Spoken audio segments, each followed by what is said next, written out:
What? What? Raw's on? Oh, for fuck's sake, can't you see I'm busy? Ugh!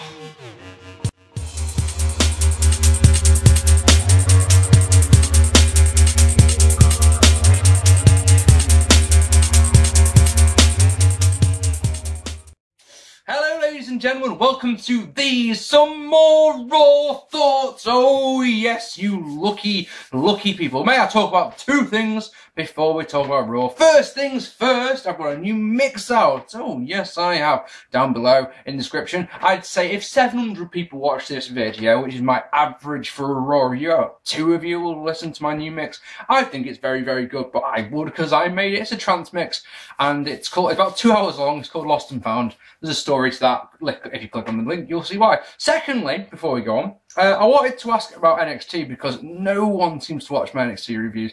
The last one that I did on Thursday has not even clicked 200 views as of this moment. And that's a worry because I don't like doing vids that people are interested in watching. You are my subscribers. Please tell me if there's any point in me continuing. It literally take, I've watched one, I've watched none, not interested, don't watch NXT. Do watch NXT, but don't watch a vid. Because at the end of the day, it's for my benefit to stop doing them. I don't like doing vids day after day after day, as you guys know. At the moment, I'm doing Raws on a Tuesday and then old school Raw on Wednesday and then NXT on a Thursday. If you guys don't want me to review NXT, I'm still going to keep watching it because I fucking love NXT. But if you don't want me to review it, I'm going to ditch NXT and put the old school Raws on Thursdays instead, okay? Just wanted to say that. Okay, so, oh my God, we kick off with Betty White with the Big Show. I have no idea who this woman is, but the crowd seem to really like her. She says she's going to kick some ass, which is interesting because Road Dogg's not allowed to say ass, but she is. That's an interesting one. But before she can say anything else, here comes Hunter because God only knows what would happen if the Authority weren't in the opening segment of every single episode of Raw. Triple H says he's reconsidering something. I didn't actually hear what it was. Here comes Orton. He says he's been selfish recently and he's realised he needs to bring the Viper for the rest of his title reign. And that begins tonight when he beats Cena. Stephanie sounds suspicious, so asks what's your deal. And Orton says it's coming from the heart as deafening Bryan chants break out. Daniel Bryan chants. Orton talks about winning the title at this very venue because we're at the Staples Center in Los Angeles. He won the title at SummerSlam, and now he wants to be the face of the WWE and on cereal boxes, which is lovely, I suppose.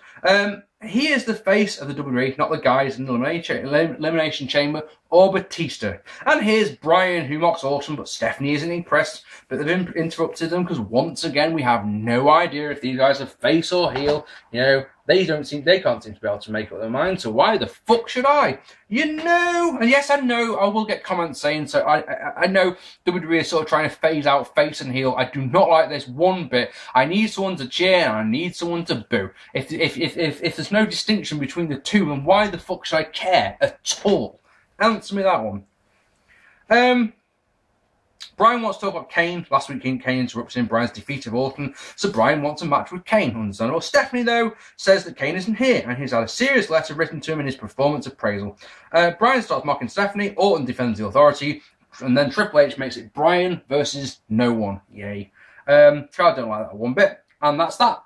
So the whole point of the segment is that Daniel Bryan hasn't got a match tonight, and that's about it. This segment was 15 minutes long. I could care less. How's that sound? Our opening match is the Wyatt family defeating Rey Mysterio, Goldust and Cody. The brothers have been in utter freefall, in my opinion, since they dropped the tag titles, which is pretty much what I said would happen, didn't I? So, yeah, well done there. Belts are doing nothing for the New Age Outlaws at all. Oh, they absolutely nothing. I like the baseball slide splash thing that Rey Mysterio does. The Twix advert, because I'm watching this on American stream, so every advert consists of lots of food. No, it's not stereotyping America or anything, but if there's 5 out, it won't be 5, will there? If there's 10 adverts on one of these ad breaks, yeah, 6 of them are for food. And this Twix advert, it bothers me because it says that a Twix is cookie, caramel and chocolate, which it isn't. It's biscuit, caramel.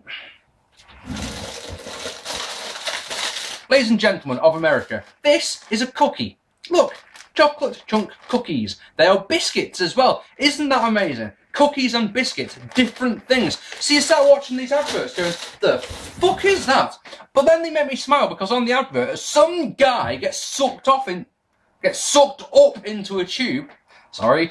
And there's a Wilhelm scream, which really makes me smile. Anyway, when we come back from said advert, Goldust is your freaking peril. He gets a hot tag to Ray, who hits a sweet DDT on Harper, followed by a 619. Cody and Goldust fly off the apron as Ray sets up Rowan for another 619, but Bray sort of runs into him in the ring and hits the sweetest Sister Abigail and gets the win. It's all good. We get a highlight video of Reigns' performance in the Rumble, and then Renee is with the Shield who talk about the Wyatts. Then she mentions the fact that Dean Ambrose hasn't defended the United States Championship in fucking ages, which is one of those, we've been saying that on Twitter for fucking 3 months or something like that. Thank God they finally picked up on it. So Dean says, blah, blah, blah, issues an open challenge. Then some divas are with Betty White, talking about Betty's show where she plays practical jokes, apparently. But then the New Age Outlaws says, New Age Outlaws appeared. They say that she needs some protection, and she goes off with the New Age Outlaws, which is lovely. And then Cole calls our main event tonight iconic. Yes, Cole, I don't think you know what that word means. And we show some recap of Breakdown 2009, the I Quit match between John Cena and Randy Orton, which surely just shows that this company just isn't moving forward with the stars that it pushes, is it? We just keep coming back to Cena versus Orton. Yay.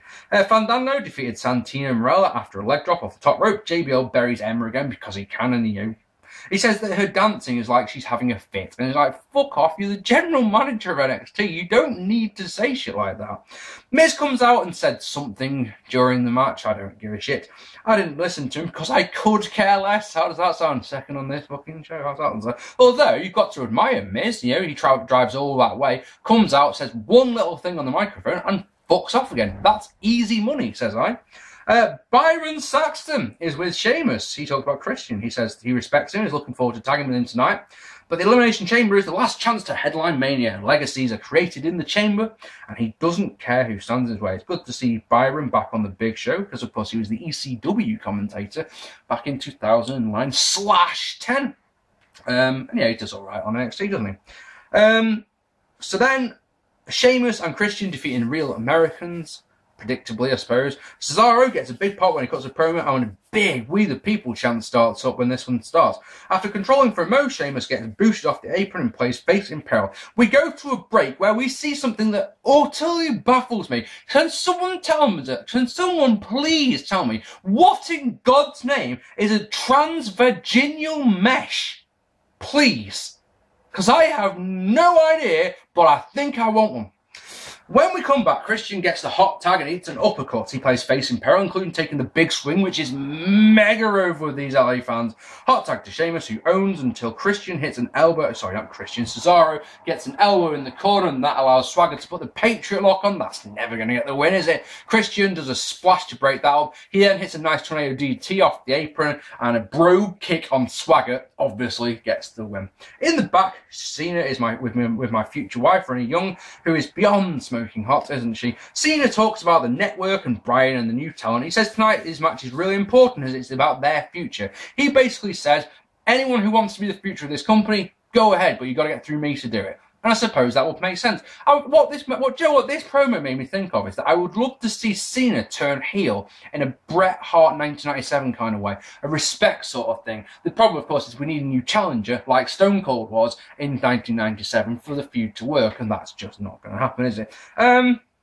After a YouTube vid showing Batista bombing people that I could have, I don't know, watched on YouTube maybe, instead of watching on this, Alberto Del Rio defeating Dolph Ziggler in a very short match. Very, very short after a super kick. He then beat on Dolph until Batista made the save. He then bombed Alberto Del Rio through the announce table, which is nice. It's one of those segments that made Alberto Del Rio look great and shit at the same time, because he managed to get the win over Dolph in short time, and then got buried, in my opinion, by Batista. Because the reason I say it's get buried, because we all expect it to be Batista versus Alberto Del Rio at Elimination Chamber. Give me one reason why I should give a fuck about that match now, because we've just seen what Batista's going to do to him at Elimination Chamber. Stupid.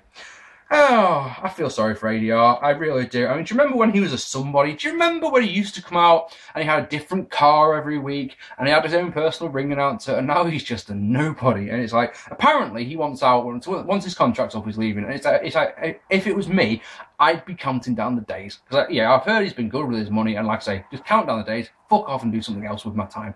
That's what I'd be thinking personally. Bellas walk us through getting network, which is lovely. And in the back, Triple H tells Batista off for putting Alberto Del Rio through the announce table because the company is a publicly traded company. Now, for those who don't know or are new to WWE, WWE was floated on the stock exchange in 1999. So it's one of those, that's a stupid thing to say. Anyway, Triple H makes it Batista versus Alberto Del Rio in an elimination chamber. Why should I care? Why? Give me one reason to give a shit about that match. Please, someone. Lita will be the next Hall of Fame entrant. Don't agree with this one at all.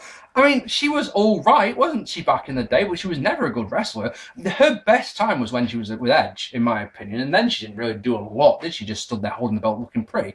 But Hall of Fame, over Rick Rude, fuck off. How's that sound? And then, to make it that little bit better, they show clips of Lita doing what she does, and they show that main event match she had with Trish, where she almost fucking broke her neck by doing the botched suicide dive. Why would you show that? Unless it's like, who put that on Twitter? Someone put it on Twitter, I can't remember, showing that's one of the things that she's famous for. I mean, that's the best I can do.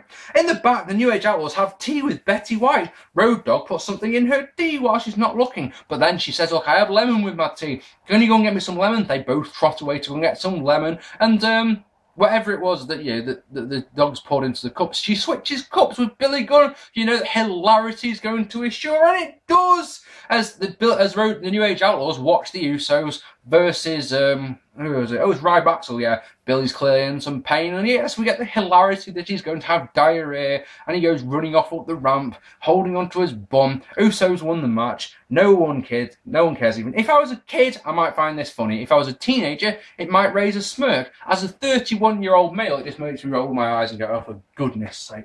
Mark Henry answers Dean Ambrose's open challenge. He can't win the belt, though, as Rollins breaks up the cover after the World's Strongest Slam. There's a decent bit of psychology in this. We'll do some of the storytelling, because he's just come back from a dislocated arm. The arm had been dislocated by Brock Lesnar, so Ambrose focused their work on the arm. But yeah, World's Strongest Slam. Rollins breaks up the cover. And then, that causes disqualification. And then Reigns speared Henry on that side for good measure. And then we got a great little bit, probably my favourite part of this show, is with the lights went out, the Wyatts come out, and we get this really tense standoff between the two factions. And you sat there going, this is fucking brilliant, isn't it? It's incredible that you've got two heel factions. Something like this, the slow build instead of having them pair off, which is what you would expect from WWE, makes you actually genuinely excited to see this match. This is probably the only match on the elimination card so far that I actually want to see, which is, like I say, a bit odd because it's two heel factions. You wouldn't expect that, would you?